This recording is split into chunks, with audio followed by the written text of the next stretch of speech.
एक छोटी सी बात सोचिए, आपके घर में एक 18-20 साल का बच्चा है, 20 किलो चीनी आपको मौसी के यहाँ पहुंचानी है।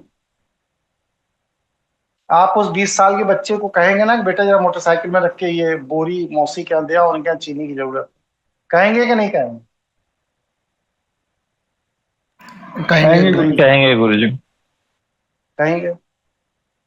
अब वह बच्चा आपके यहाँ 5 साल का है, 20 साल का नहीं। अब आप उससे कहेंगे कि ये बोरी ले जाओ मोटरसाइकिल पे रख के मौसी के यहाँ छोड़ो, कहेंगे? नहीं नहीं गुरुजी। कहेंगे। नहीं कहेंगे। क्यों नहीं कहेंगे? क्योंकि आपको मालूम है कि अभी ये बाल बुद्धि है, छोटा बच्चा है, शरीर में भी सामर्थ्य नहीं है, मस्तिष्क में भी सामर्थ्य नहीं है, ये पहुंचा नहीं पाएगा, इसलिए नहीं कहेंगे। और जब वो सक्षम हो जाता है तो आप कह देते हैं। यही चीज यहां है। आप ईश्वर से जब धन मांगते हैं तो ईश्वर आपको देखता है कि जो आप मांग रहे हैं क्या उसके योग्य हैं। अगर योग्य हैं तो देने में वो 1 सेकंड देर नहीं करता। नहीं है आप योग्य तो वो आपको देकर नष्ट नहीं करना चाहता, इसलिए नहीं देता। क्योंकि अगर वह आपको दे देगा तो आप नष्ट हो जाएंगे। बड़े बड़े घरानों के बड़े बड़े रईस, फिल्म दुनिया के ऋषि कपूर वगैरह के बच्चों को देख लीजिए, बहुतों को देख लीजिए, जिनके पिता ने बहुत पैसा कमाया, उन सब के बच्चों ने उस पैसे का सर्वनाश कर दिया और अपना जीवन खत्म कर दिया, उसको मेंटेन नहीं कर पाए। उद्योग जगत में भी आप देख लीजिए, मेंटेन नहीं कर पाए। क्यों नहीं कर पाए? क्योंकि उन्होंने अपने बुद्धि की ऊर्जा को उतना विकसित किया ही नहीं कि इतना बड़ा अमाउंट वो मैनेज कर सकें। नहीं किया। इसलिए इसलिए ईश्वर हमें वह ऊर्जा नहीं देता। समझ में आ गई बात? ना समझ में आई हो तो भाई बताइए। स्पष्ट है गुरुजी। स्पष्ट हो गया? जी सही है। तो मतलब क्या है कि हमें ईश्वर की ऊर्जा लेनी है, ईश्वर ऊर्जा देने को तैयार है, लेकिन हमें ऊर्जा इसलिए नहीं मिल रही है कि हम सुपात्र नहीं। अगर ऊर्जा ईश्वर हमें दे दे तो हम उसे सही समय पर, सही तरह से, सही मात्रा में अगर जीवन भर प्रयोग करेंगे, समझिए, अगर ईश्वर हमें ऊर्जा दे दे और हम उसे सही समय पर, सही मात्रा में, सही तरह से प्रयोग करेंगे तो यह प्रकृति की व्यवस्था है कि उस ऊर्जा का उपयोग करने के बाद भी वह ऊर्जा कभी खत्म नहीं होती। उस ऊर्जा का उपयोग करने के बाद भी वह ऊर्जा कभी खत्म नहीं होती। ऊर्जा हमेशा तभी खत्म होगी जब आप उसका गलत समय पर, गलत तरह से, गलत मात्रा में प्रयोग करें, तभी वह खत्म होगी। वरना एक ऊर्जा जन्म जन्मांतर तक कभी खत्म नहीं होती।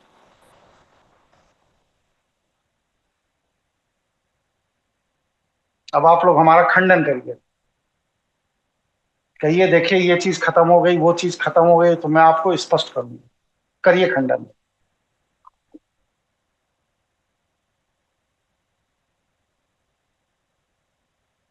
है कोई खंडन? नहीं जी, कुछ नजर नहीं आ रहा। नजर नहीं आ रहा? तो इसका मतलब आप भी इस बात को स्वीकार रहे हैं कि अगर हमने व्यवस्थित तरीके से देव ऊर्जा या ईश्वरीय ऊर्जा को अपने सबकॉन्शियस ब्रेन में रख लिया और सही समय पर, सही तरह से, सही मात्रा में खर्च करते रहे तो यह जन्म ही नहीं, अनेक जन्मों तक यह ऊर्जा हमारे साथ चलती रहे, कभी खत्म नहीं होती, कभी खत्म होती ही नहीं है। ये जितनी भी गरीबी आप दुनिया में देखते हैं ना, ये आपके सबकॉन्शियस के कारण है बस। जिसका सबकॉन्शियस क्लियर है वो गरीब हो ही नहीं सकता। जब हम धन की ऊर्जा को पढ़ाएंगे तो उसमें इसका पूरा विज्ञान बताएंगे। धन कहीं बाहर नहीं है। ये जो आप जाते हो एटीएम मशीन से पैसे निकाल के लाते हो, बाजार में खर्च करते हो, ये धन है ही नहीं। इसको तो सामाजिक मान्यता देकर धन कह दिया गया, धन नहीं है।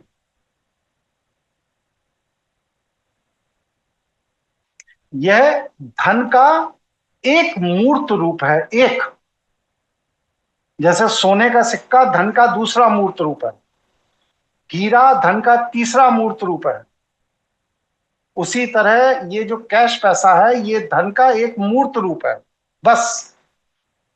धन कुछ और है, ये उसका मूर्त रूप है। तो वो जो कुछ और है उसको हम नहीं पकड़ पाते हैं क्योंकि वह ऊर्जा है, और जो हम पकड़ लेते हैं वह धन है ही नहीं। इसीलिए हमारे पास मूर्त धन होने के बाद वह क्षय की गति से धीरे धीरे धीरे धीरे खत्म हो जाए, क्योंकि जिसको हम धन समझ रहे हैं वो धन है ही नहीं। धन उसके पीछे की ऊर्जा है। जैसे नोटबंदी मोदी जी ने की तो उनकी घोषणा के पहले वह कागज के टुकड़े नोट थे। क्यों? क्योंकि उस नोट के पीछे की ऊर्जा को सरकार द्वारा मान्यता प्राप्त थी। अब नोटबंदी हुई तो उस कागज के पीछे की सरकारी मान्यता खत्म हो गई। फिर क्या हो गया? वो कागज का टुकड़ा। उसी तरह ये जो धन है, यह धन के पीछे एक ईश्वरीय ऊर्जा है जिसके प्रभाव से यह मूर्त धन आपको दिखाई दे रहा है। आप पीछे की ऊर्जा को बढ़ाते जाइए, यहां मूर्त धन बढ़ता जाएगा। पीछे की ऊर्जा को आप बढ़ा नहीं रहे हो और यहां सोचो मूर्त धन बढ़ता जाए बढ़ता जाए बढ़ता जाए, कभी नहीं बढ़ेगा। कम होगा कम होगा कम होगा और खत्म हो जाएगा। क्यों? क्योंकि इस सृष्टि में क्षय प्रकृति की व्यवस्था है। दुनिया में कोई ऐसी चीज नहीं है जिसको आप बस सिर्फ यूं ही छोड़ दीजिए और वो बढ़े। घटेगी, घटेगी। पानी भी आप ऐसे डाल दीजिए रात में फर्श पर एक गिलास और जाके सो जाइए, सुबह आएंगे देखेंगे पानी उड़ गया।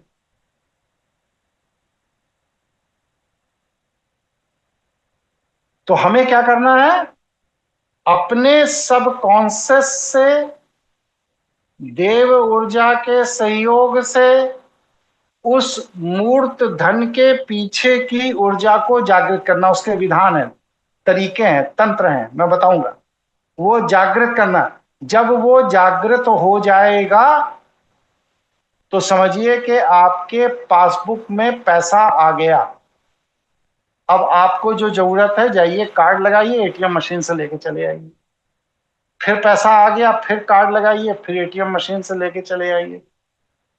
क्यों? क्योंकि वह एटीएम मशीन डिजिटल पैसे को मूर्त पैसे में कन्वर्ट करती है बस। और उस एटीएम मशीन की कोई औकात नहीं है।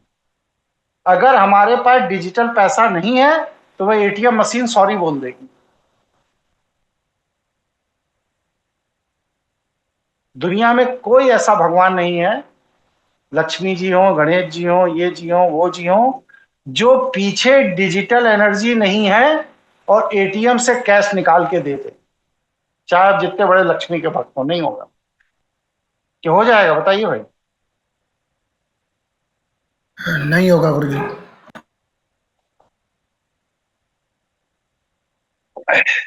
ठीक है।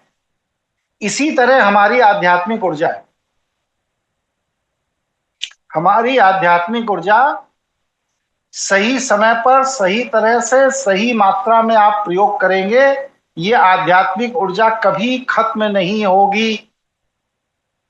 और आप इस आध्यात्मिक ऊर्जा का दुरुपयोग करेंगे, ईश्वर माया क्षेत्र की व्यवस्था के तहत माया को कहेगा ये ऊर्जा नष्ट कर दो, माया क्षेत्र उसे नष्ट कर दो। मतलब क्या हुआ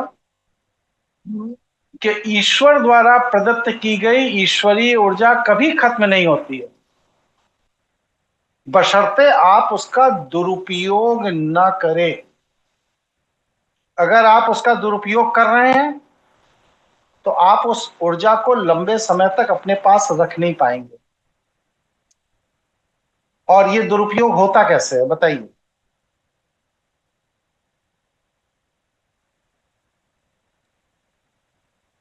इच्छाओं अरे की भैया पूर्ति के लिए गुरु जी। अरे भैया आध्यात्मिक ऊर्जा की बात कर, रुपए पैसे की बात नहीं कर रहा। गुरुजी शायद रसास्वादन से। नहीं, रसा स्वादन से तो कष्ट होगा, ऊर्जा का क्षय कैसे हो? गलत वृत्तियों के कारण, जो गलत वृत्तियां बना रखी हैं। नेगेटिव थिंकिंग की वजह से।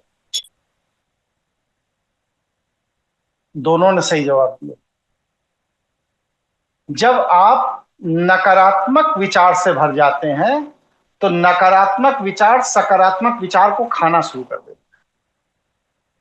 कहीं दुश्मन नहीं हमारा, हमारा दुश्मन दुनिया में कहीं नहीं है। हमारा दुश्मन हम स्वयं पैदा करते। भाई लोग कहते नहीं कि फला राजा था बहुत बहादुर, ऐसी कहानी सुनते हैं ना, फला राजा था बहुत बहादुर। बताओ भाई सुनते हैं कि नहीं? जी गुरु जी, ऐसे सुनता है गुरु। सुनते हैं। कैसे पता कि वो बहादुर था?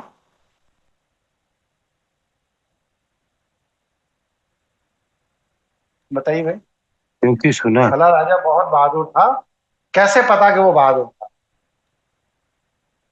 स्मृति और श्रुति जी। क्योंकि उसने बहुत से युद्ध लड़े और जीते। यही तो मानक है कि और कोई मानक है? बताइए भाई, बहादुर होने का किसी के जी। यही मानक है। अब प्रश्न यह है कि उसने बहुत युद्ध लड़े और जीते, तो युद्ध लड़ेगा किससे? दुश्मन से ना। तो इसका मतलब यह है कि अगर आपको बहादुर अपने को कहलाना है अगली पीढ़ियों में, तो अपने पहले दुश्मन बनाने पड़ेंगे, उनसे युद्ध करना पड़ेगा और वो युद्ध जीतना पड़ेगा, तब आने वाली पीढ़ी कहेगी कि आप बहुत बहादुर।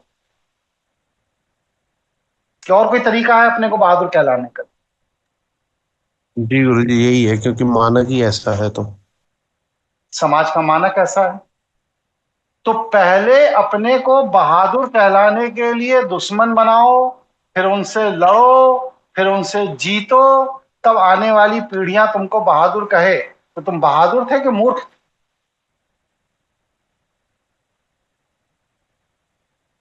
बताओ भाई। मूर्ख थे जी। मूर्ख थे, है नहीं? यही चीज यहां भी है, एकदम सेम पैटर्न है, एकदम सेम।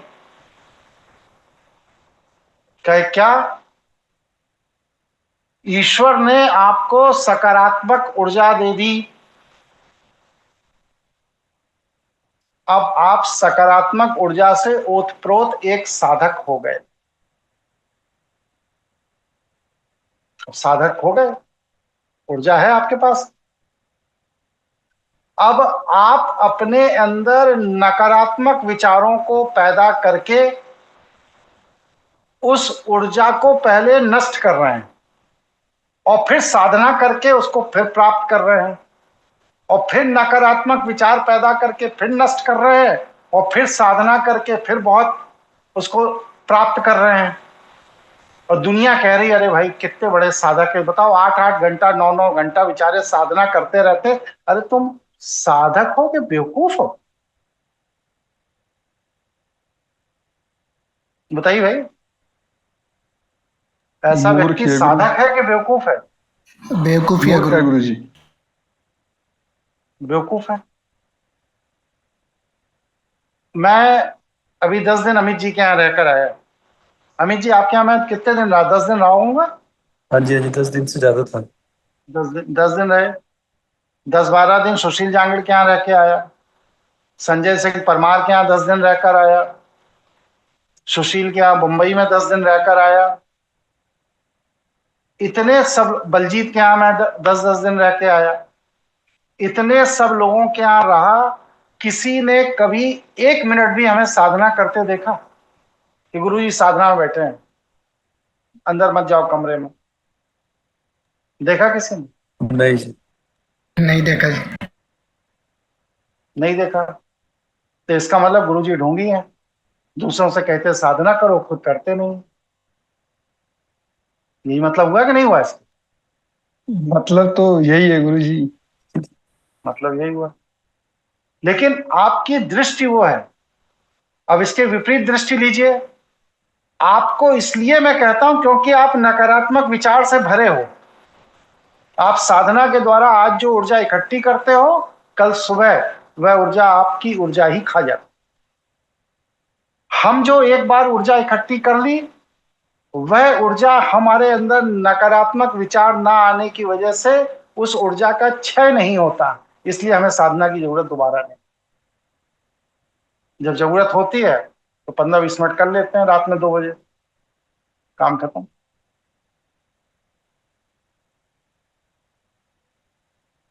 आप लोग बताइए, इतने दिन में इतने इतने लोगों के साथ इतनी जगह रहा, ईमानदारी से बताइएगा, जितना आप लोग दूसरों की आलोचना करने में रसास्वादन करते हैं, क्या मेरे द्वारा इतनी किसी की आलोचना में रसास्वादन करने में मैंने कभी समय लगाया या ऊर्जा लगाई?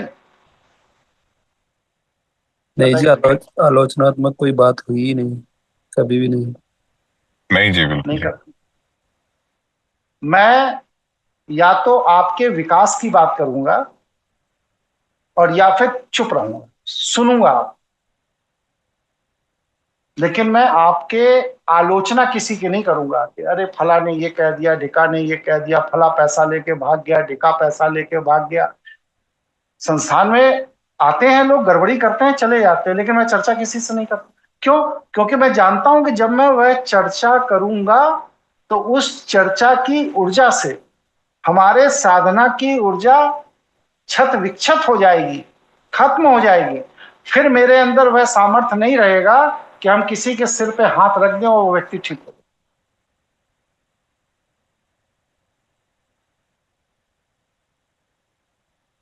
ठीक है? इसलिए ईश्वरीय ऊर्जा सदैव ईश्वर आपको दे दे, इसके बाद भी उसे संभालने के लिए आपके अंदर नकारात्मक ऊर्जा पैदा ना हो, यह ध्यान आपको ही रखना है, कोई दूसरा नहीं रखे।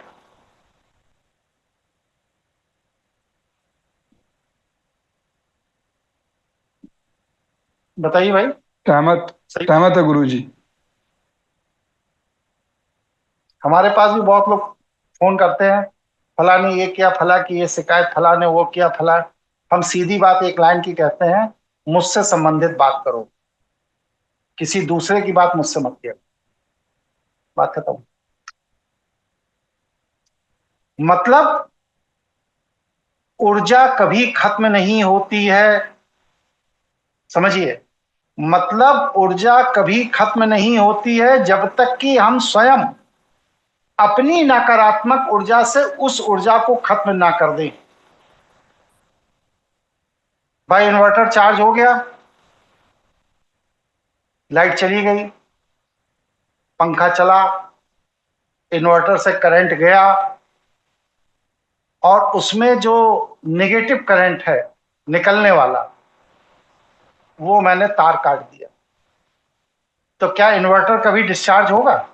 पंखा नहीं चलेगा, ये बात सही है, लेकिन क्या इन्वर्टर कभी डिस्चार्ज होगा? नहीं होगा। बताओ भाई, आप लोग तो इतने जानकार हैं। नहीं होगा गुरुजी, एक समय तक तो नहीं होगा वो नहीं बिल्कुल। होगा। नहीं होगा। क्यों नहीं होगा? क्योंकि नकारात्मक वाली लाइन आपने काट दी। अब वह जो उसके अंदर ऊर्जा भरी है उसके लीक होने की गुंजाइश ही खत्म हो गई। आप देखिए, जो कंपनी से जब बैटरी आती हैं एक्साइड वगैरह की, तो वो 6-6 महीने गोदाम में पड़ी रहती हैं। इसके बाद जब आप जाते हो कार की बैटरी बदलवाने, तो वो खटाक से निकालता, उसकी सील तोड़ता और लगा करके आपका इंजन कस देता और लेके गाड़ी आप चले आते हैं। वो चार्ज थोड़ी करता है, क्योंकि वहां कनेक्शन कटा हुआ है। इसी तरह ईश्वर ने आपको चार्ज करके भेजा है। यह पिंड ऑलरेडी ईश्वर ने मां के गर्भ में ही चार्ज करके भेज दिया था। आपने क्या किया? आके माया क्षेत्र में इस पिंड के कनेक्शंस नकारात्मक लोगों से जोड़ लिए, और जब पिंड के कनेक्शन नकारात्मक लोगों से जोड़ लिए तो ईश्वर ने जो आपको चार्ज करके भेजा था वो एनर्जी डिस्चार्ज। अब उसका रास्ता क्या है? 2 रास्ते हैं। या तो आत्महत्या कर लीजिए, मर जाइए, जैसे लोग मर जाते हैं, भगवान के पास फिर पहुंच जाइए, उनसे कहिए भैया फिर से चार्ज कर दो, दूसरा पिंड दे दो, एक तरीका। और दूसरा तरीका यह है कि मरना नहीं है, किसी गुरु, किसी सानिध्य, किसी व्यक्ति के संपर्क में आकर जो ऊर्जा ईश्वर ने इस पिंड में भरकर भेजी थी वह ऊर्जा अपने पुरुषार्थ से फिर प्राप्त करना है। क्योंकि आपने स्वयं अपने नकारात्मक पुरुषार्थ से ही उस ऊर्जा को नष्ट किया है, तो उसे आपको सकारात्मक पुरुषार्थ से प्राप्त करना। फिर पिंड आपका एक्टिव हो जाएगा, फिर ईश्वर का दिया हुआ पिंड चलने लगेगा।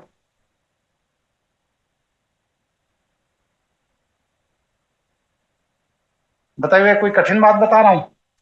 ऐसी बात तो नहीं बता रहा हूं जो समझ में नहीं आ रही किसी?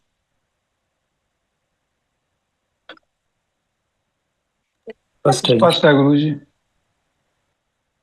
अब समझ में आ रहा है ना कि जीवन में गलती कहां कहां कितनी बड़ी बड़ी ब्लंडर करके बैठे हुए हैं। आत्मचिंतन करिए अपने जीवन के विषय में।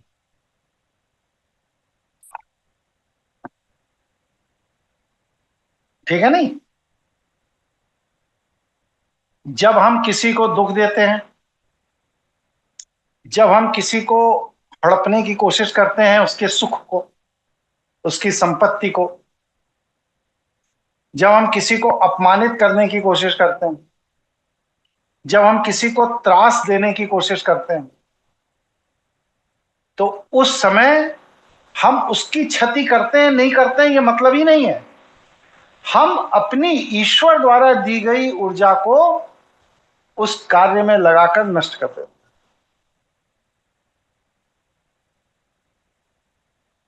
इसीलिए देखिए, इस तरह की मानसिकता के जो लोग होते हैं वो नकारात्मक ऊर्जा से भर जाते हैं। क्यों? क्योंकि सकारात्मक तो वो खर्च कर चुके हैं, बचे ही नहीं उनके पास। और इसकी जगह जब हम किसी के ऊपर करुणा करते हैं, दया करते हैं, प्रेम करते हैं, स्नेह करते हैं, उसको स्वीकार करते हैं, तो क्या होता है? हमारी ऊर्जा का लेवल सकारात्मक बढ़ना शुरू हो जाता है। और फिर बढ़ते बढ़ते बढ़ते बढ़ते जब ईश्वर देखता है कि अच्छा, आपकी वृत्ति दूसरों की सेवा की है, प्रेम की है, करुणा की है, दया की है, स्नेह की है, तो लो, हम आपको ये अधिकार देते हैं कि आप किसी के ऊपर हाथ रख देंगे तो उसका कल्याण हो जाएगा। आप किसी का कोई पूजन अनुष्ठान कर देंगे तो उसका कल्याण हो जाएगा। आप किसी को कोई ऑरा हीलिंग कर देंगे तो उसका कल्याण हो जाएगा। तो ये जो सामर्थ्य ईश्वर आपको दे रहा है, ये कब दे रहा है? जब आपको सेवा, करुणा, प्रेम, स्नेह द्वारा अपने को सिद्ध कर देना है कि मैं यही करूंगा, तो ईश्वर दे देगा। लेकिन अगर मुझे घृणा है, त्रास है, पुरानी बातों को लेकर के कुंठाएं हैं, दुख है, किसी की संपन्नता को देखकर ईर्ष्या है, किसी के विकास को देख करके क्रोध आता है, तो फिर ईश्वर आपको अपनी ऊर्जा नहीं देता। बल्कि जो ऊर्जा ईश्वर ने पूर्व में दी है उसे भी आप अपने जीवन में नष्ट कर देते।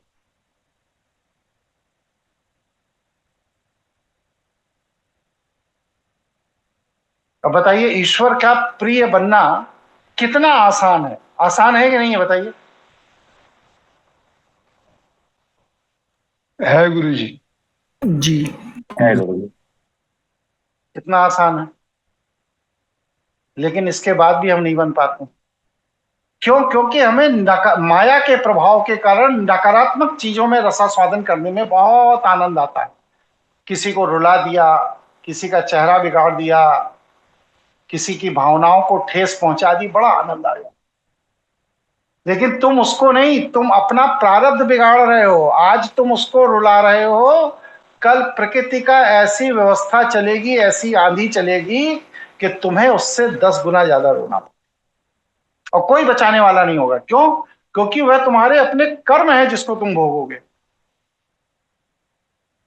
भीष्म पितामह जैसा तपस्वी भी अपने कर्म को अवॉइड नहीं कर पाया। 154 वाण नीचे से ऊपर तक लगे और वाणों की सैया पे लेटना पड़ा। रावण जैसा विद्वान और तपस्वी भी अपने कर्मों का दंड नहीं छोड़ा पाया। तुम्हारी क्या औकात है, तुम छुड़ा लो? इसलिए अगर तुम अपने जीवन में सुख, संपन्नता, समृद्धि, प्यार, स्नेह चाहते हो तो तुम्हें दूसरों के संपन्नता में सहयोगी बनना पड़ेगा, दूसरों के प्यार में सहयोगी बनना पड़ेगा, दूसरों की कृपा में सहयोगी बनना पड़ेगा। तो तुम्हारे जीवन में ऑटोमेटिक प्रेम, स्नेह, संपन्नता सब बढ़ती चली जाएगी। और अगर तुम दूसरे के लिए नहीं बन रहे हो तो ये निश्चित समझ लो कि तुमने अपने सर्वनाश का मार्ग खोल दिया है। जैसे ही तुम्हारी सकारात्मक ऊर्जा किसी को कष्ट देने में चूक कर खत्म होगी, वैसे ही प्रकृति की व्यवस्था के तहत आज तुमने दंड देने में जो रसास्वादन किया है उसका 10 गुना ज्यादा दंड तुम्हें भोगना ही पड़ेगा। ये कार्य कारण की व्यवस्था, प्रकृति की व्यवस्था। एक गुठली को आपने संजो के रख लिया खेत में, संजो के। एक गुठली के बदले आपको काल के प्रवाह में पेड़ के विकसित होने पर 1000 आम मिल गए, 1000 गुठली मिल गई। और वही गुठली आपने संजो के नहीं रखी, क्या होगा? वेस्ट हो जाएगा, नष्ट हो जाएगा। हमें कुछ नहीं करना है, सब प्रकृति करती है। आम के उस गुठली को जमीन के नीचे रोपने के बाद जब आप उसको सजोते हो तो आप उसमें क्या करते हो? कुछ नहीं करते। जमीन की ऊर्जा उसे वृक्ष में बदलती है, लेकिन जो जमीन की ऊर्जा उसे वृक्ष में बदलती है वह फल जमीन नहीं खाता, आप खाते। इसी तरह जब आप किसी की मदद करते हो सकारात्मक विचार के साथ, धूर्तता, मक्कारी, बेईमानी, फरेबी के लिए नहीं, जब आप किसी की मदद करते हो तो ईश्वर आपकी मदद के रास्ते स्वतः खोलता चला जाता, खोलता चला जाता, खोलता चला जाता। इतनी बड़ी नोटबंदी हुई, मैं बैंक नहीं गया। बैंक के मैनेजर हमारे घर पे आकर के पुराने नोट बदल के गए। 3 अलग अलग बैंकों के मैनेजर। आधार कार्ड बना, आधार कार्ड बनाने वाला खुद मेरे घर पर मशीन लेकर आया और आंख का स्कैन, अंगूठे का स्कैन करके मेरे ड्राइंग रूम में आधार कार्ड बना के चला गया। मैं नहीं जाता कहीं, लोग आते हैं, काम करते हैं, चले। ईश्वर भेजता है, मैं कभी लाइन में नहीं लगा, लगता नहीं, वृत्ति नहीं, जोड़ती नहीं। तो आपके जीवन का संघर्ष कम कैसे होगा? जब आप ईश्वर की व्यवस्था में किसी अन्य की मदद, किसी अन्य की कृपा, किसी अन्य का मार्गदर्शन, किसी अन्य की सहायता करने के विचार से कार्य करेंगे तो आपकी जीवन में सकारात्मक ऊर्जा बढ़ती चली जाएगी। उसके लिए कोई ध्यान साधना माला करना जरूरत ही नहीं है। जैसे मैंने कहा कि अभी मैं 10-10 20-20 दिन इतने लोगों के यहाँ रहकर आया, किसी ने मुझे कोई माला करते नहीं देखा, कोई ध्यान करते नहीं देखा, कुछ नहीं देखा। फिर मदद का भाव करते देखा। अरे ये आ गया, चलो इसका कल्याण हो जाए, वो आ गया उसका कल्याण हो जाए, वो आ गया उसका कल्याण हो जाए। सबके कल्याण का भाव जो मेरे अंदर है, वह भाव ही मेरी देव ऊर्जा को विकसित करता है, मेरी ईश्वरीय ऊर्जा को विकसित करता है। सुशील जी के यहां मैं सवाई माधोपुर गया, इनके अपने 2 रिश्तेदार बहुत परेशान थे, आए परामर्श लेने। मैंने एक को देखते ही जैसे कुंडली खोली, तुरंत कहा, हमने कहा आपके यहाँ आज से 30 साल पहले 40 साल पहले कोई गाय थी जो दूध ना देने में आपने कसाईयों के हाथ बेच दी थी? क्या? हाँ थी। फिर वो अपना तर्क देने लगे कि दादी ने बेच दी, तो बाबा ने बेच दी, तो ये वो। हमने कहा वही गाय के शाप के कारण आपके यहाँ संतान नहीं हो रही। आप गायों की सेवा कीजिए। इसी तरह एक दूसरे सज्जन आए, मैंने कहा कि आपके घर के ठीक सामने एक कभी नीम का पेड़ हुआ करता, उसको कटवा करके आप लोगों ने जलवा दिया, उसी कारण आज आप अपने मकान नहीं बना पा रहे। तो सुशील ऐसी ही बात थी ना? हाँ गुरुजी, ऐसा ही था। पर जो गाय वाला मैटर था वो उनके कार्य रुकते थे, और जो नीम वाला पेड़ था वो उनके पुत्र के लिए रुकावट पैदा किया था गुरुजी। जो भी था। हाँ हाँ था, मतलब यही कॉन्सेप्ट है। ये किसी कुंडली में नहीं लिखा है। जैसे ही कुंडली खोली, उस व्यक्ति के औरे से हमारा औरा जुड़ा, प्रकृति ने तुरंत कान में आके कहा, जिसे हम यक्षिणी कहते हैं, कि इसके यहां संतान इस वजह से नहीं हो रही है, ये उपाय करेगा तो ठीक हो जाएगा। और रिश्तेदार सुशील के हैं, सुशील को ही नहीं मालूम कि उनके साथ जीवन में ये कभी घटा था। मैं तो एक बाहरी इंसान था, मेरे साथ क्या मतलब? तो सुशील जैसे ही है ना? हाँ बिल्कुल सही बात है गुरुजी। इनको नहीं मालूम। तो ये जो चीज है कि किसी के कष्ट को दूर करने का भाव लेकर जब आपका औरा उसके औरे से जुड़ता है, तो उसके औरे की सारी सूचना आपके कान में यक्षिणी देती। यही सिद्धि वो बताती है कि ये है, ऐसा है, वैसा है, ये है, वो है। आंखों को वो पिक्चर दिखा देती है कि देखो ये नीले रंग की साड़ी पहने हुए महिला है, ये लाल रंग की साड़ी पहने महिला है, ये ऐसा है, वैसा दिख गया। दिखता वो 2-3 माइक्रो सेकंड के लिए ही है, लेकिन उसने एक छवि दिखा दी, कान में कुछ आके फुसफुसा दिया। तो ये जो शक्तियां हैं, ये शक्तियां ईश्वर देता है। कैसे देता है? आपके कल्याण करने के भाव के कारण देता है। और फिर आप जब उसी ईश्वर से प्रार्थना करते हैं, तो वही ईश्वर आपकी प्रार्थना पर किसी का कल्याण कर देता है। इसीलिए मैं कहता हूं, मैं किसी का कल्याण नहीं करता, मेरे चक्कर में मत रहिए। मैं आपकी तरफ से प्रार्थना कर सकता हूं। मैं प्रार्थना करूंगा, आपका कल्याण हो जाएगा। आप ये मत कहिए गुरुजी ने उसका कर दिया, हमारा नहीं किया। कोई वजह है तो उसका हो गया और आपका नहीं हुआ। मैंने प्रार्थना दोनों के लिए की। तो मतलब मेरे कहने का तात्पर्य है कि गुरु की जरूरत ही ना पड़े। आप उस ईश्वरीय व्यवस्था से, उस ईश्वरीय ऊर्जा से स्वयं जुड़िए। यह ईश्वरीय ऊर्जा अनादि है, अनंत है, अक्षय है। अनादि है, अनंत है और अक्षय है, यह ऊर्जा कभी क्षय को प्राप्त नहीं होती,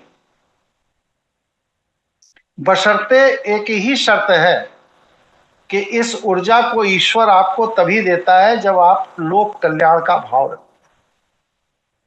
और अगर आप लोक कल्याण का भाव नहीं रखते हैं तो आपके नकारात्मक विचार ही आपके ईश्वर द्वारा प्रदान किए गए ऊर्जा को खा जाते। उदाहरण देकर समझा दूं। जी गुरुजी। जी गुरुजी। घर में स्त्री को लक्ष्मी क्यों कहा गया है, बताइए, कोई बता सकता है?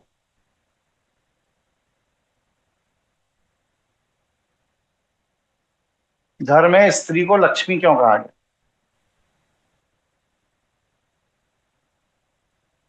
नहीं पता हाँ, गुरुजी।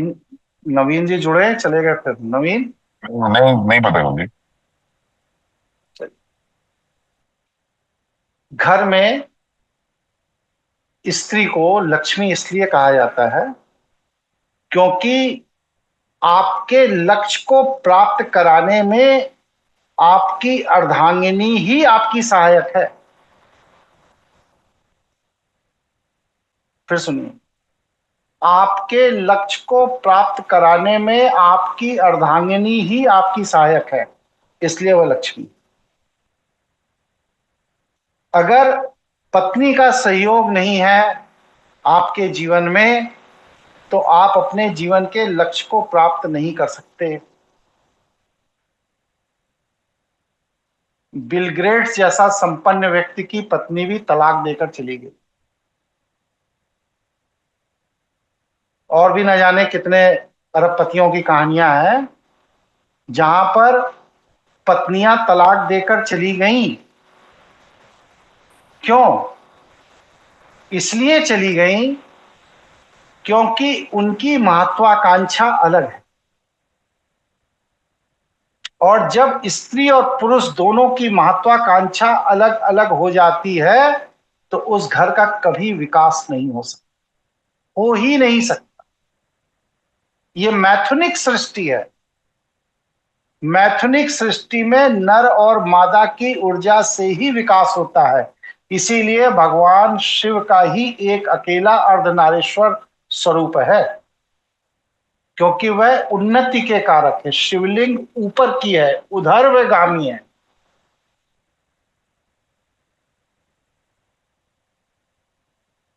अगर आपके परिवार में आपकी पत्नी की ऊर्जा आपके लक्ष्य प्राप्ति में आपकी सहायक नहीं है, प्रकट रूप में या अप्रकट रूप में, तो कोई माई का लाल आपको सफल नहीं कर सकता। ना कोई गुरु कर सकता, ना कोई देवता कर सकता, ना कोई भगवान कर सकता, ना कोई मंत्र कर सकता, ना कोई माला, ना रुद्राक्ष, कुछ नहीं कर सकता। क्यों? क्योंकि आपके सकारात्मक ऊर्जा को आपकी पत्नी अगर कलही वृत्ति का है तो वह कलह की ऊर्जा से खा जाती और आपके विकास को रोक देती। इसलिए पत्नी को घर की लक्ष्मी कहा गया है। जिस घर में दरिद्रता निरंतर बनी रहती है, वॉच करिएगा, जिस घर में दरिद्रता निरंतर बनी रहती है या जिस घर में कोई ना कोई बीमारी निरंतर बनी रहती है या जिस घर में कोई ना कोई कोर्ट कचहरी का विवाद निरंतर बना रहता है, उस घर के अंदर स्त्री और पुरुष की ऊर्जा एक मत नहीं हो।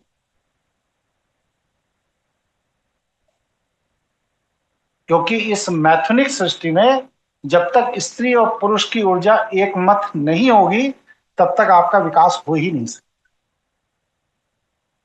स्पष्ट है? किसी को कोई प्रश्न पूछना हो पूछिए। जी। बताओ भाई, कोई प्रश्न है किसी के मन में? स्पष्ट है गुरुजी। गुरुजी मतलब हाँ हाँ, बोलो भैया, बोलिए ये अमित जी। गुरुजी ये जो संयोग है दोनों का, ये तो फिर ईश्वर प्रदत्त ही है गुरुजी, क्योंकि ये चीज तो हम पैदा नहीं कर सकते। ये चीज ईश्वर प्रदत्त ही है, क्योंकि आपके पूर्व जन्म के संचित संस्कारों के कारण ही तो वो आपकी पत्नी है। पैदा नहीं कर सकते, लेकिन सुधार तो सकते हैं। हाँ जी। मैंने बता दिया ना कि ये वजह है, वजह बता रहा हूं आज, जो बता रहा हूं कि आपके जीवन में आपके विकास के अवरोध की वजह क्या है। आपके जीवन में आपके माता, आपके पिता, आपके भाई, आपकी बहन, आपकी पत्नी, आपके बेटा, आपकी बेटी, ये सब आपकी ऊर्जा को किस तरह बढ़ाते हैं और किस तरह खा जाते हैं, ये विषय आज बता रहा हूं। जी समझ आ गई। ठीक है नहीं? जी गुरुजी।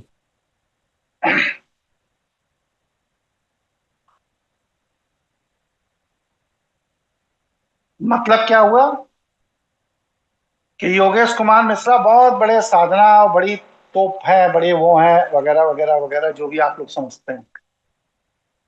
वो इसलिए हैं क्योंकि मेरी पत्नी का मेरी ऊर्जा में मानसिक सहयोग है। अगर मेरी पत्नी का मेरी ऊर्जा में मानसिक सहयोग नहीं है, तो मेरे पास कितनी भी बड़ी ऊर्जा हो, वो कभी फलित होकर लक्ष्मी में कन्वर्ट नहीं हो। मतलब मेरी ऊर्जा लक्ष्मी में, माया क्षेत्र में, धन में कन्वर्ट ही तब होगी जब पत्नी की ऊर्जा का सहयोग मिलेगा, तभी वो कन्वर्ट होगी। वरना वह ऊर्जा बनी रहेगी, लेकिन वो कभी भी माया क्षेत्र में, धन में कन्वर्ट नहीं। इसीलिए पत्नी को लक्ष्मी कहा गया है, जो लक्ष्य को प्राप्त करने में आपकी अर्धांगिनी है, सहयोगी है। और अगर वो सहयोग नहीं है तो आप लक्ष्य प्राप्त नहीं कर सकते। ये प्राकृतिक व्यवस्था।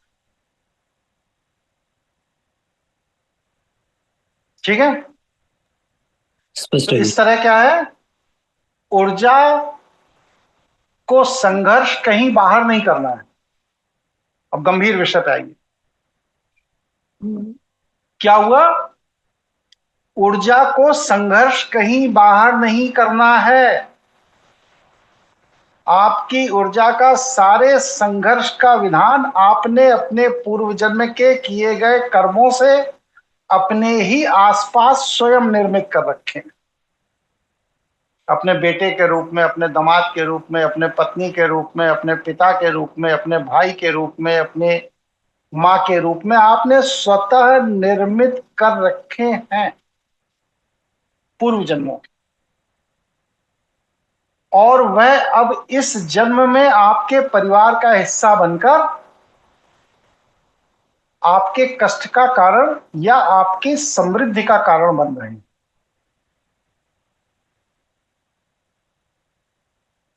या आपके कष्ट का कारण बन रहे हैं या आपकी समृद्धि का कारण बन रहे हैं। तो क्या करना है कि जब तक हमें नहीं पता है तब तक कोई बात नहीं, लेकिन अगर हमारी समृद्धि में, हमारे विकास में कोई भी पिता, पुत्र, भाई, बहन, पत्नी, बच्चा, लड़का, लड़की, दामाद, ये वो, कोई भी अगर निरंतर बाधा बन रहा है, निरंतर बाधा बन रहा है, निरंतर बाधा बन रहा है, तो इसका मतलब वह आपके पूर्व जन्म का शत्रु है। वह आपको विकसित नहीं होने देना चाहता। अब उसके दो ही रास्ते हैं। एक तो यह है कि आप उस पूर्व जन्म के शत्रु से पीछा छुड़ा लीजिए, पीछा छुड़ा लीजिए। लड़के को अमेरिका सेटल कर दीजिए, कोई भाई है उसकी मदद करके नागपुर सेटल कर दीजिए, मतलब दूरी बना लीजिए।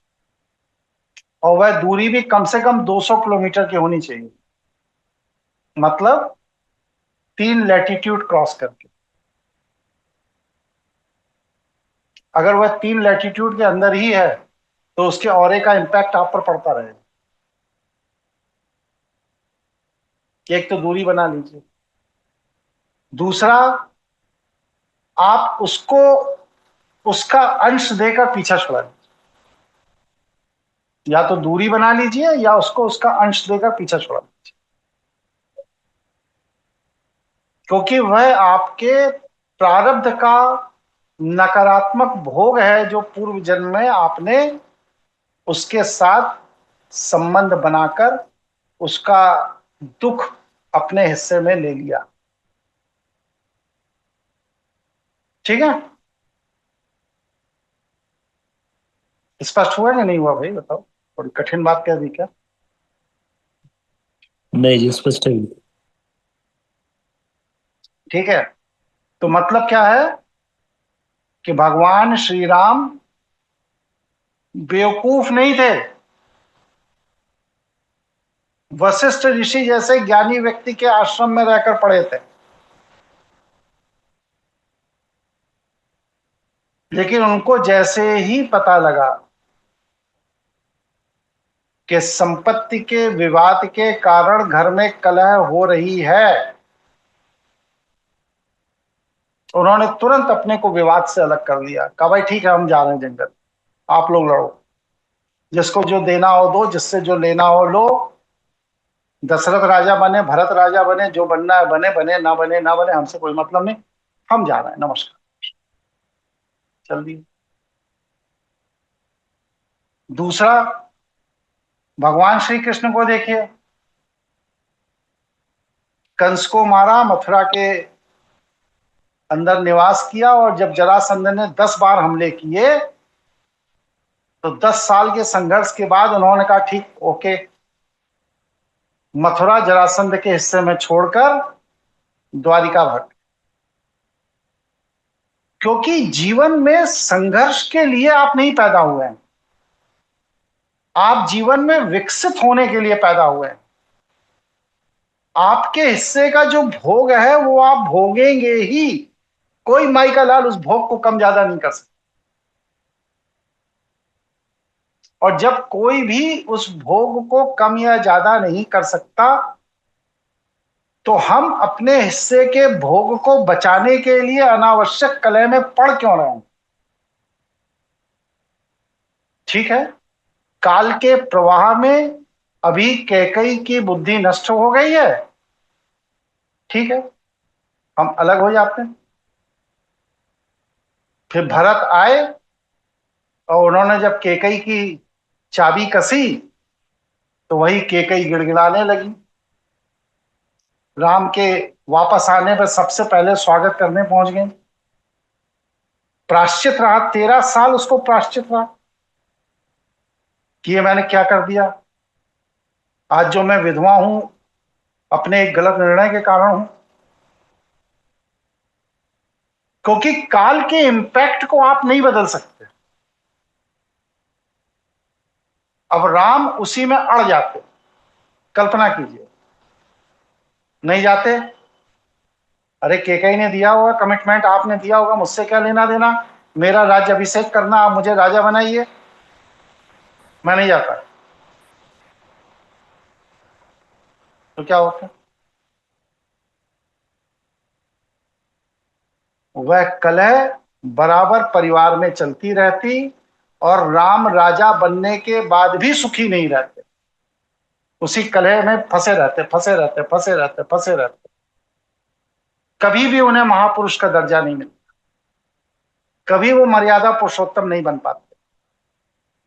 लेकिन उन्होंने अपने को कलह से बाहर निकाला, सर्वस्व को त्याग कर।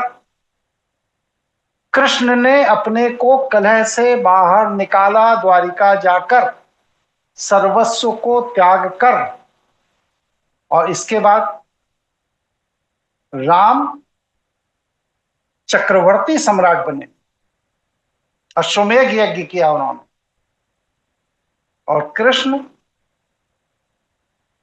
पूरे भारत के राजनीति का ध्रुव बने।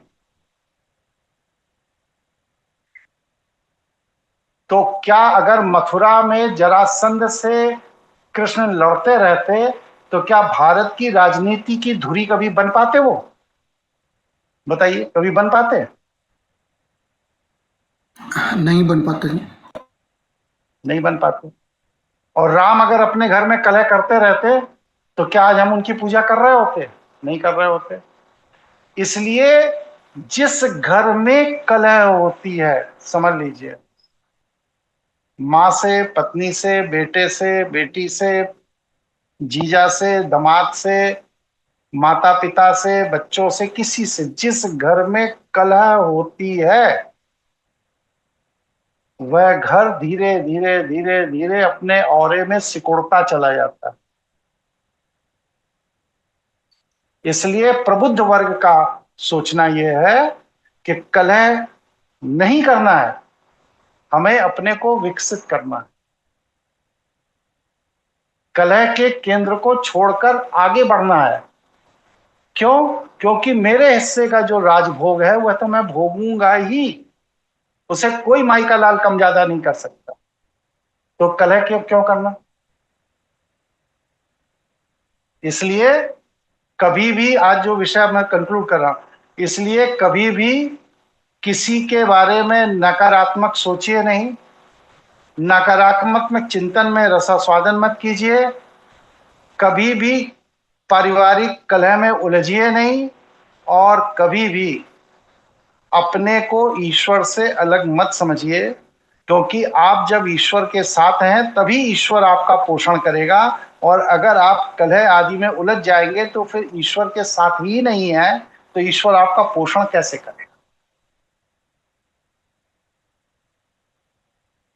अगर मैं आज अपनी बहनों से मुकदमेबाजी और संपत्ति के विवाद में उलझ गया होता तो जो ये ज्ञान आपको दे रहा हूं दे पाता? नहीं दे पाता।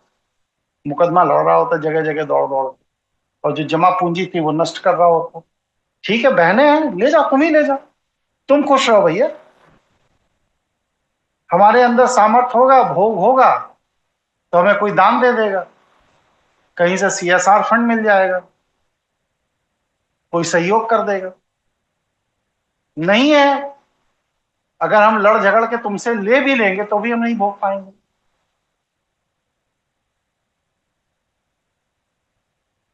ठीक है? और जितने भी स्त्री या पुरुष आपस में सुन रहे हैं,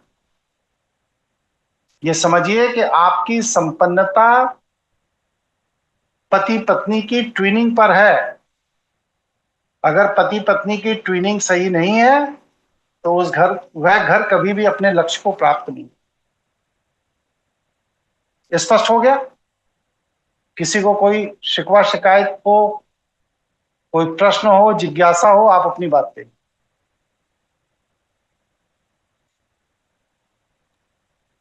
बोलो भाई। अरे स्पष्ट है गुरुजी, और ये चीज देखने में भी मिलती है, और सही है आपका जो पूरा आज का विश्लेषण है। इसे व्यक्ति को आत्मसात करना चाहिए और देखें रिजल्ट गुरुजी इन चीजों के। गुरुजी अमित बोल रहा हूँ। गुरुजी, जो बोलो अपना भैया। पहले वाला विषय था जिसमें हम आध्यात्मिक ऊर्जा के संग्रहण की बात कर रहे थे, तो ये गुरुजी आपके लिए अनुभव का विषय हो सकता है, लेकिन जो हम लोग प्रैक्टिस में हैं तो हमारे लिए तो अभ्यास का विषय होगा ना गुरुजी? बिल्कुल बिल्कुल। अब देखिए भाई, सीधी सी बात है, एक अरष्टावक्र के पास राजा जनक गए और राजा जनक ने पूछा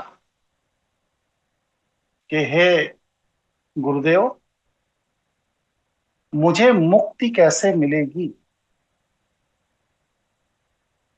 अष्टावक्र ने एक लाइन की बात कही, सर्वस्व को त्याग कर। क्यों? क्योंकि जब तक आप इस संसार को पकड़े हो तब तक आप मुक्त हो ही नहीं सकते। सर्वस्व को त्यागने का तात्पर्य आत्महत्या कर लेना नहीं है। अष्टावक्र ने कहा राजा जनक से कि सर्वस्व को त्याग दो, तो वो गए फांसी लगा के मर गए, त्याग दिए जीवन ना। सर्वस्व को त्यागने का मतलब यह है कि इस संसार में भावनात्मक रूप से किसी से मत जुड़िए, कर्तव्य रूप में जुड़िए। ये मेरी गाड़ी है, ये मेरी पत्नी है, ये मेरा बेटा है, ये मेरा बैंक बैलेंस है, ये मेरे पिताजी हैं, ये मेरी ऐतिहासिक धरोहर है। कर्तव्य, ऐतिहासिक धरोहर है तो उसकी रक्षा होनी चाहिए। माताजी, पिताजी, बहन, बेटा है तो आपका जो कर्तव्य है उनके प्रति वो होना चाहिए। कर्तव्य जरूर करिए, मना नहीं है, लेकिन अगर आप भावनात्मक जुड़ेंगे तो आप मुक्त नहीं हो सकते,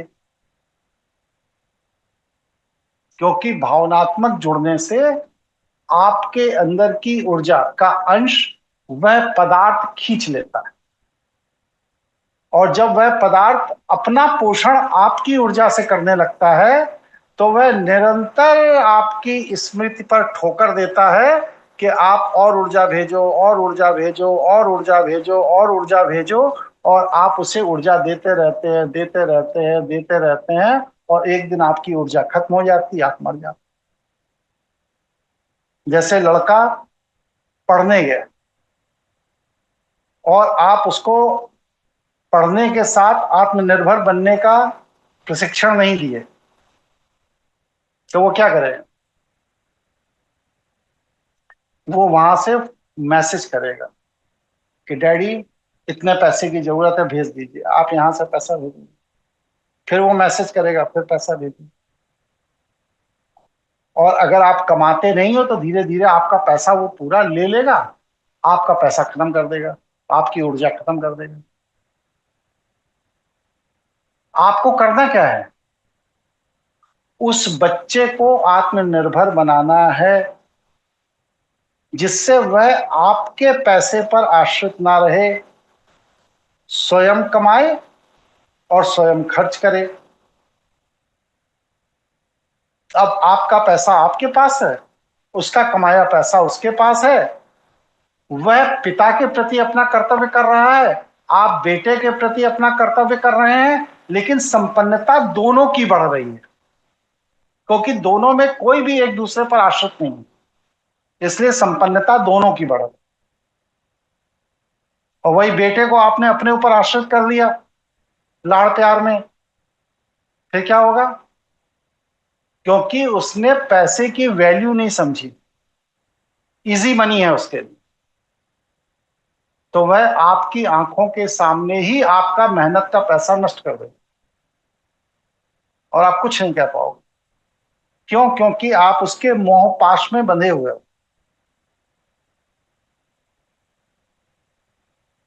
इसलिए बेटा हो, बेटी हो, कोई भी हो,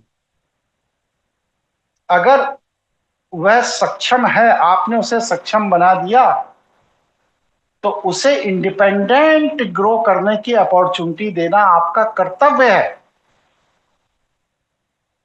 मोहवश उसको अपने दुलार में बांध के मत रखिए कि पता लगे हाथ फेर रहे हैं, हाथ फेर रहे हैं, हाथ फेर रहे हैं। पत्नी को हर समय चिंता, अरे मेरी बीवी, अरे मेरी बीवी, ना ना ना।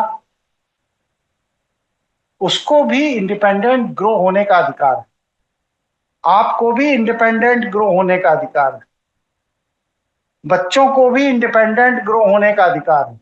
सबको अपना अपना विकास करने दीजिए, लेकिन सब लोग एक दूसरे की चिंता करें। एक ही बगीचे के अंदर 40 पेड़ होते हैं, हर पेड़ अपने अपने तरह से विकसित होता है, लेकिन सभी पेड़ों की जड़ें आपस में एक दूसरे से जुड़ी होती, तभी वो विकसित होता। अगर उनकी जड़ें आपस में एक दूसरे से जुड़ी हुई नहीं हो तो वो पेड़ डिप्रेशन में चला जाता है। इसीलिए जहां पर देखिए सिंगल पेड़ होता है उसका ग्रोथ धीमी हो जाती है, फल निकलने की क्षमता उसमें कम हो जाती है। और जब वो समूह में होते हैं तो वो लोग आपस में संवाद करते हैं, ऊर्जा रूप में विचारों का आदान प्रदान करते हैं, सकारात्मक नकारात्मक विचारों को वो सुनते हैं, समझते हैं, चिंतन करते हैं, विचार करते हैं। और जमीन के ऊपर सब इंडिपेंडेंट अलग अलग हैं और जमीन के अंदर अंदर सबकी जड़ें आपस में जुड़ी हुई हैं। यही प्रकृति का नियम है। आपके परिवार में सबकी जड़ें आपस में जुड़ी होनी चाहिए, लेकिन बाहर सब इंडिपेंडेंट अपना अपना विकास करेंगे तभी आपकी समृद्धि बनेगी। स्पष्ट हो गया? किसी को कोई जी। संदेह हो तो पूछे। स्पष्ट हो गया।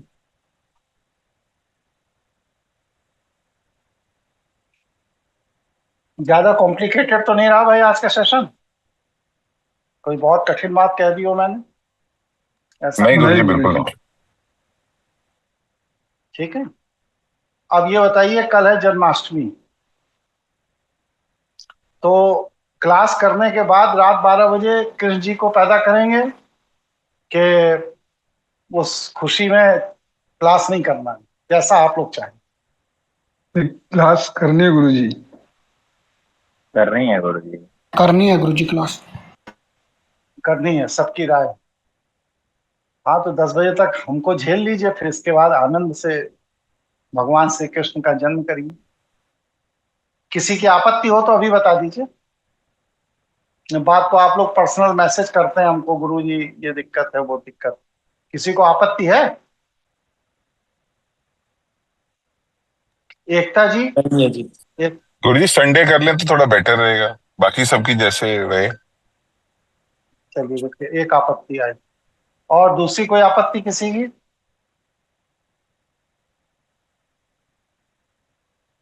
नहीं, रख लेते हैं गुरुजी कल का। रखना चाहिए। ठीक।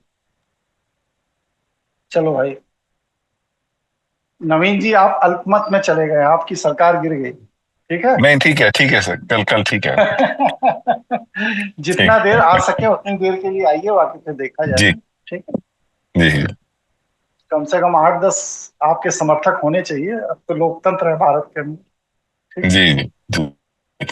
चलिए, तो आज के वीडियो से कुछ जीवन में सोचने समझने विचार करने के दायरे में परिवर्तन आएगा आप लोगों के? इतनी मेहनत मैंने की, आध्यात्मिक ऊर्जा का पूरा सूक्ष्म विज्ञान बताया 2 घंटे 2.5 घंटे। बिल्कुल बताइए आएगा। भाई। जी गुरुजी आएगा। बिल्कुल आएगा। आएगा। चलिए, सबका कल्याण हो। सबके कल्याण के भाव से जब आप कार्य करते हैं तो आपको किसी साधना करने के, मानस ब्रह्म में जुड़े हैं? मानस नहीं जुड़े? आज होते तो आज हम उनको बताते, जो कहते बिना मंत्र बिना माला बिना मंदिर और बिना गुरु के कैसे आदमी का कल्याण होता है, ऐसे होता है।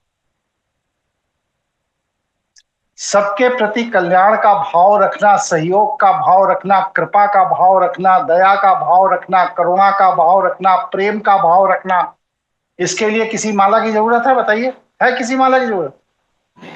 नहीं है गुरुजी। नहीं गुरुजी। किसी मंदिर की जरूरत नहीं है, किसी ग्रंथ की जरूरत नहीं है।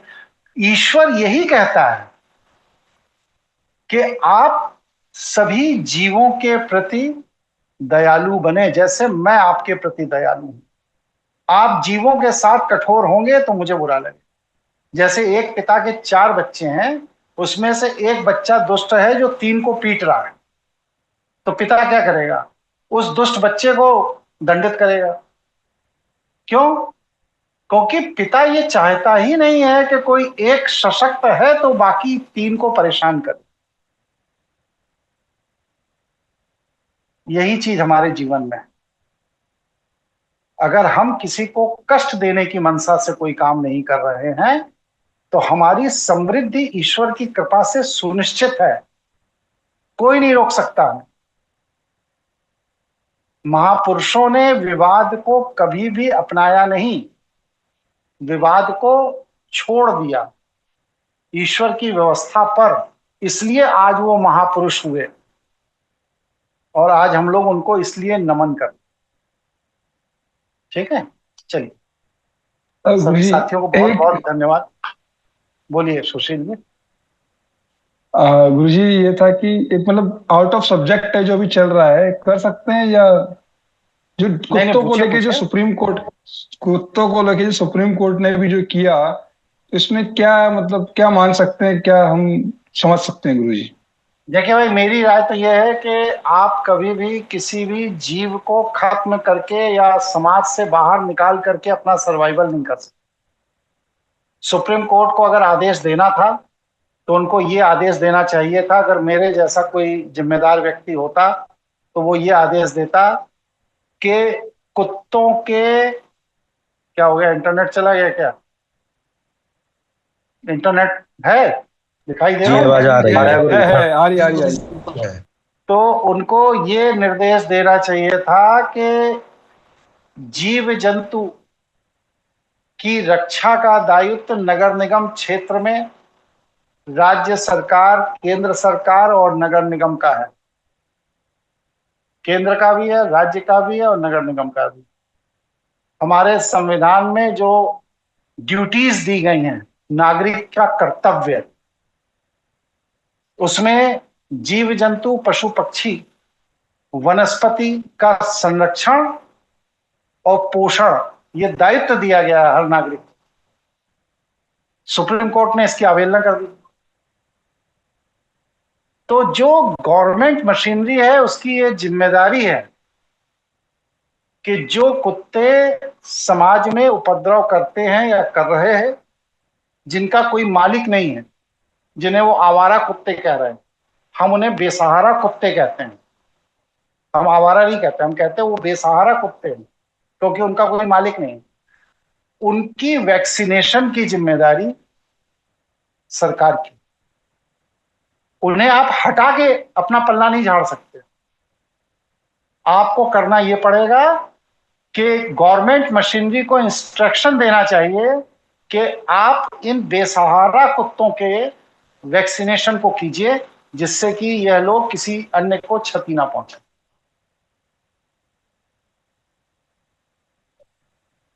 ठीक है जी जी गुरु जी। भाई, आप ऐसे देखो, अपराध करता है आदमी तो उसे ले जाके जेल में रख दिया जाता है ना, जी बिल्कुल। उसे मार दिया जाता है। जेल में रखा जाता है गुरु जी। जी उसको जेल में रखा जाता है, वहां उसे कपड़ा भी दिया जाता है, खाना भी दिया जाता है, चिकित्सा भी दी जाती, सारी सुविधाएं दी जाती है जेल के अंदर। उसे सुधरने का मौका दिया जाता है क्योंकि वो मनुष्य है। इसी तरह ये पशु है, बेसहारा है। जिसके मालिक हैं वो तो उसको डॉक्टर के पास ले जाकर उसकी वैक्सीनेशन और सारी चीजें करवा सकते हैं, लेकिन जिसका मालिक नहीं है, वो बेसहारा है, यतीम है, उनकी जिम्मेदारी पोषण की नगर निगम, लोकल बॉडीज में है, स्टेट गवर्नमेंट की है और सेंट्रल गवर्नमेंट की है। वो उनको पोषित करे, ये नहीं कि उन्हें एनसीआर क्षेत्र से बाहर निकाल के उनकी हत्या कर दे ना, गलत है। संविधान के भी विरुद्ध है, ईश्वरीय व्यवस्था के भी विरुद्ध है। अब आप कहते हो साहब कुत्ते ने काट लिया, गाय ने सींग मार दी, ठीक है मान लिया।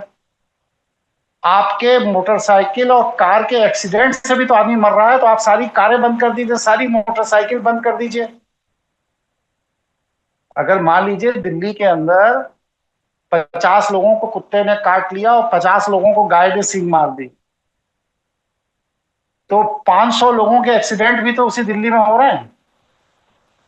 अगर आपको बिल्कुल। इतना वो प्यार है तो सारी कारें बंद कर दीजिए, मोटरसाइकिल बंद कर दीजिए, कहिए दिल्ली में हर आदमी पैदल चले जिसको जहां जाना है।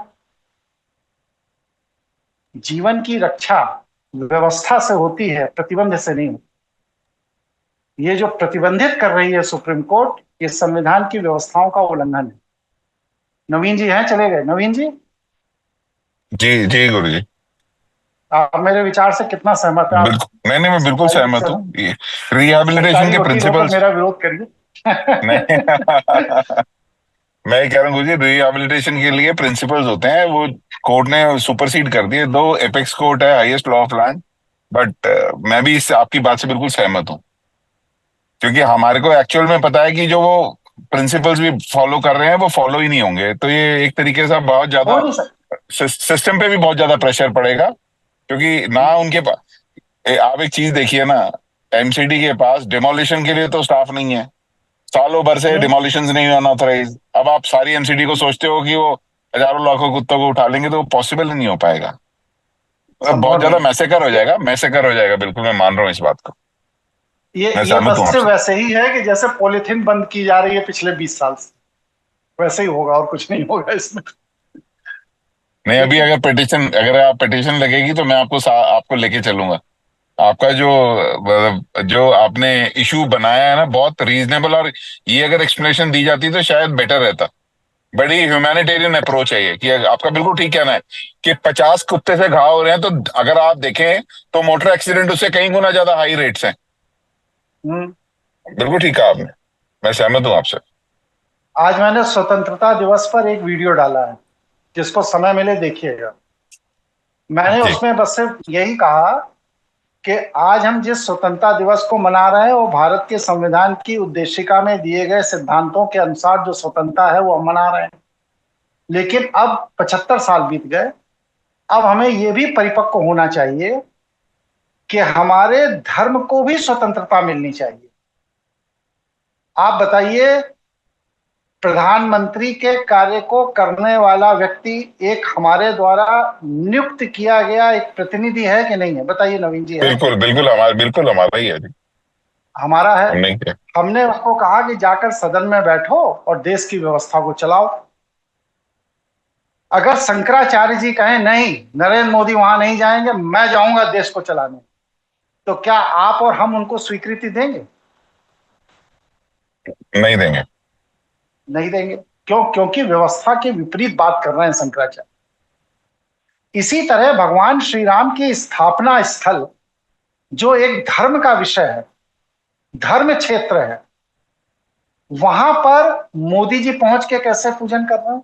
ये तो शंकराचार्यों के पूजन करने का क्षेत्र है। बिल्कुल ठीक कह रहे हैं आप।